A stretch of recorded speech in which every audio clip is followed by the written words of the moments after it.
idols. Now, when I talk about idols, you notice in the Catholic Church they have all these different symbols.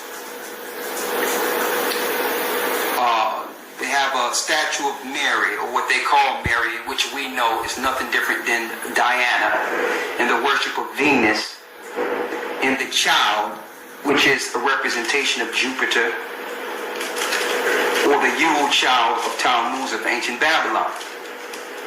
But with every worship and prayer comes some physical substance like an idol. You notice even in your Catholic Church they have what you would call rosary beads, something like that, right? They call it rosary beads. In it, it's a compilations of different stones, usually, linked into a cross. Why do people reverence substance and have a worship linked to physical things like wood and stone and metal? We found out, according to the scriptures and according to this world, why. I'm going to give y'all some understanding. I'm going to give y'all some understanding. It's pretty deep. The reason they have these idols attached to every religion. In Islam, you have the rock or the Kaaba. In the Middle East, you have all types of different idols. In ancient Babylon, you had idols. The Roman Catholic Church is filled with idols. You go into your church, and there's symbolism and idols every place.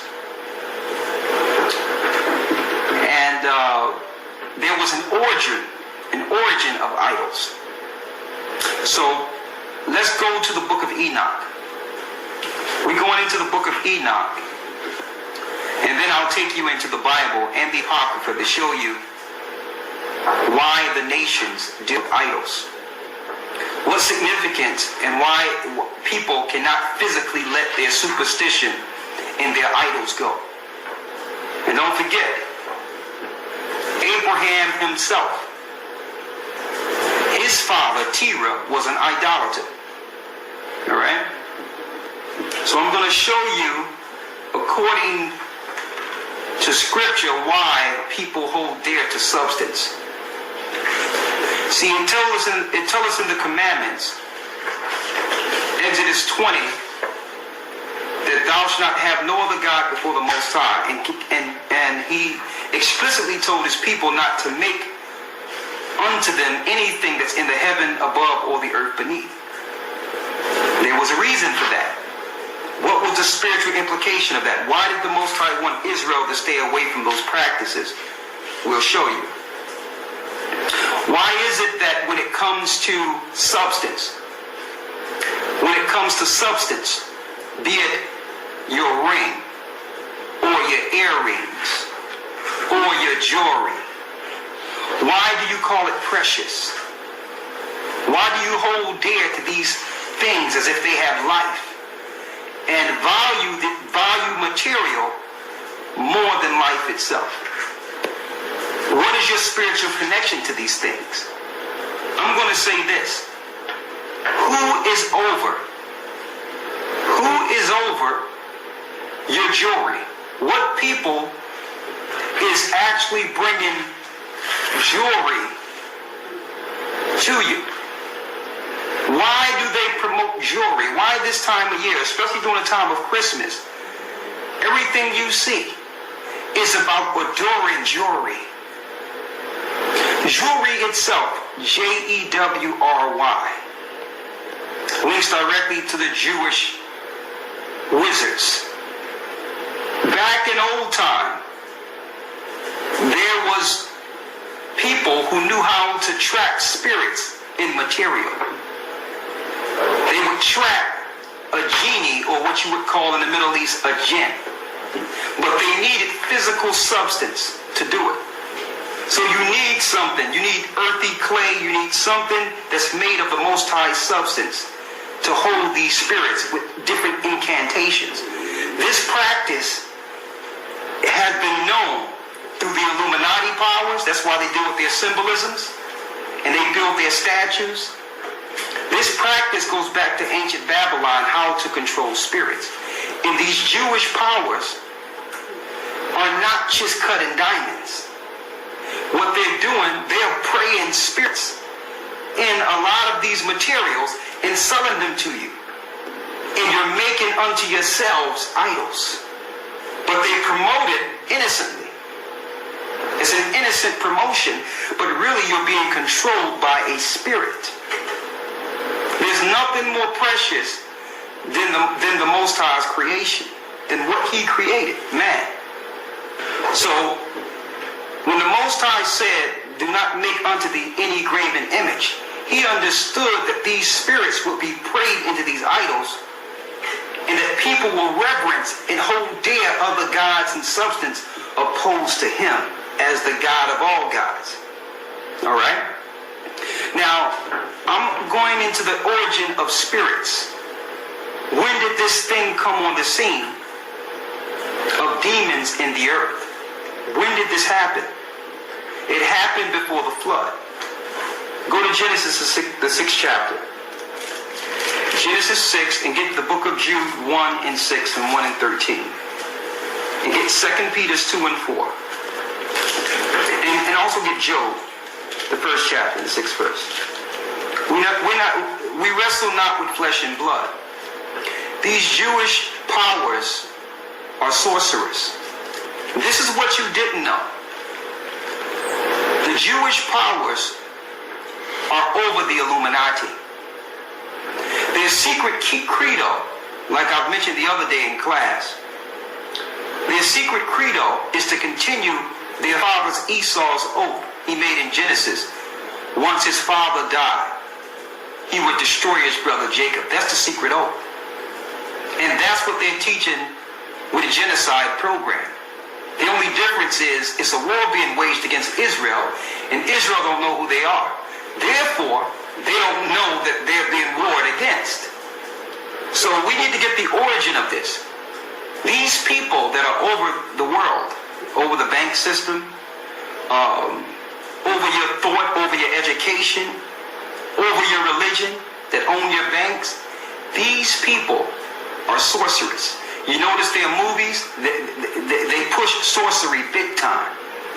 Gandalf, Lords of the Rings, Harry Potter, these wizards. They have many wizards. I know a lot of you think that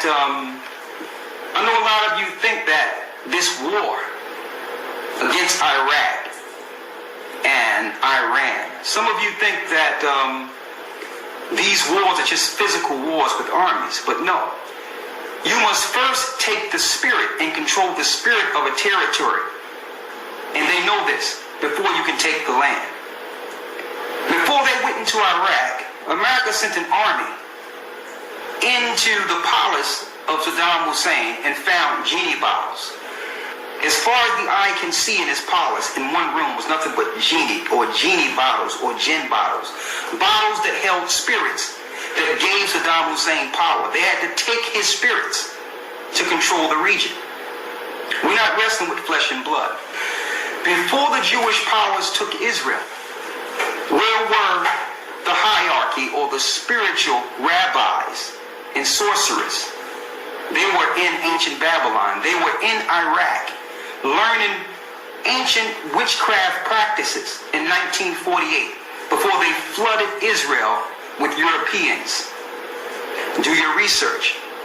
They've cast a spell on the world. They have cast a spell. Why? Through manipulation, education, through programming, they were able to hide and reflect and deflect the blame. This is what they did. Some people don't even know that Christopher Columbus wasn't from Spain. You relate the fall of black people or slavery, most of us relate that to Christian Europeans that came over to the New World. That couldn't be further from the truth. Christopher Columbus was only in Spain 5 years. Christopher Columbus was Jewish. George Washington, Jewish. Benjamin Franklin, Jewish. So this one world order that we're talking about, none of the founding fathers were Christians. They were all esoteric, demon-worshiping Jewish sorcerers. But through Hollywood, now Hollywood is an interesting word because that's the wood the Druids used in Europe to make magic wands and cast spells on people. So through Hollywood, they made you believe what they wanted you to believe while they controlled the earth through sorcery and witchcraft. All right? So, how did they get their power? What is the origin of the spirits that they are in league with right now? Let's go into it. We have to go into the beginning. Go to Genesis 6 and 1. Read. Genesis chapter 6 verse 1. And it came to pass when men began to multiply on the face of the earth. When men began to multiply on the face of the earth, read. And daughters were born unto them. These are people having daughters. Go ahead. That the sons of God saw the daughters of men, that they were fair, and they took them wives of all which they chose. So they went and took them wives and did what? And the Lord said, My spirit shall not always strive with man, for that he is also flesh. Yet his days shall be 120 years. Go ahead. There were giants in the earth in those days. There were giants in the earth in those days. Giants is Nephilim. There was Nephilim. Where did the Nephilim come from? The Nephilim came from the mixture of the daughters of men with angels, who are called in this chapter the sons of God. Read. And also after that. It happened after the flood. Read. When the sons of God came into the daughters of men, and they bare children to them, the same became mighty men, which were of old, men of renown. Men of renown, giants, titans. They were like gods on earth. This is the origin of your gods. This is your Greek mythology. There's a movie out called Clash of the Titans. I can show you in the Bible that a judgment was given on their children, that they would fight and kill themselves off through a war. That's your Clash of the Titans. All these animals that you see in these movies were real. Before the flood, the Most High flooded the earth because of the splicing of animals. Because if he didn't stop these new hybrid beings, men would be consumed. People would be consumed. And these same sorcerers that are in the earth today are trying to use legislation and technology to do today like they did during the days of Noah. The mixture of people, DNA, making alternative animals. They're doing the same thing today to kill off the Most High's creation. How do we know that these sons of gods in Genesis 6 are angels? Let's read the book of Job 1 and start at the 6th verse. Job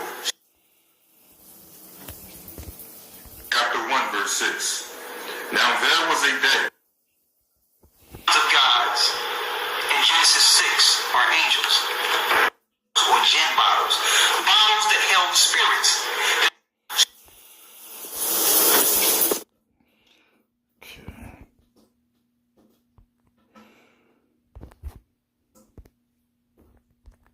In Genesis 6 are angels.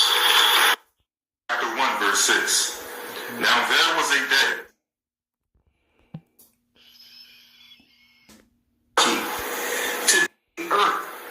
Because of the splicing of animals. Because if he didn't stop these new hybrid beings, men would be consumed. People would be consumed. And these same sorcerers that are in the earth today are trying to use legislation and technology to do today like they did during the days of Noah. The mixture of people, DNA, making alternative animals. They're doing the same thing today to kill off the Most High's creation. How do we know that these sons of God in Genesis 6 are angels? Let's read the book of Job 1 and start at the 6th verse. Job chapter 1 verse 6. Now there was a day when the sons of God came to present themselves before the Most High. Go ahead. And Satan came also among them. And Satan came also among them. Go ahead. And the Lord said unto Satan, Whence comest thou? Where are you coming from? Go Then ahead. Satan answered the Most High and said, From going to and fro in the earth? I was just in the earth to show you every sundown the angels report to the Most High. And at that time, Satan, the fallen angel Lucifer, who turned Satan, was able to go before the throne and report to the Most High. So the sons of God are angels. Okay? That's in the spiritual plane. We're the sons of God on the terrestrial plane.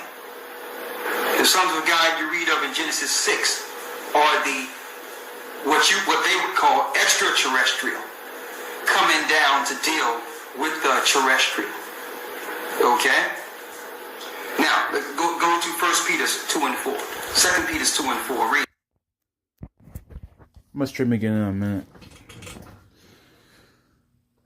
I'm gonna start my stream back up in 5 minutes. Read the Bible, read the Bible, read the Bible.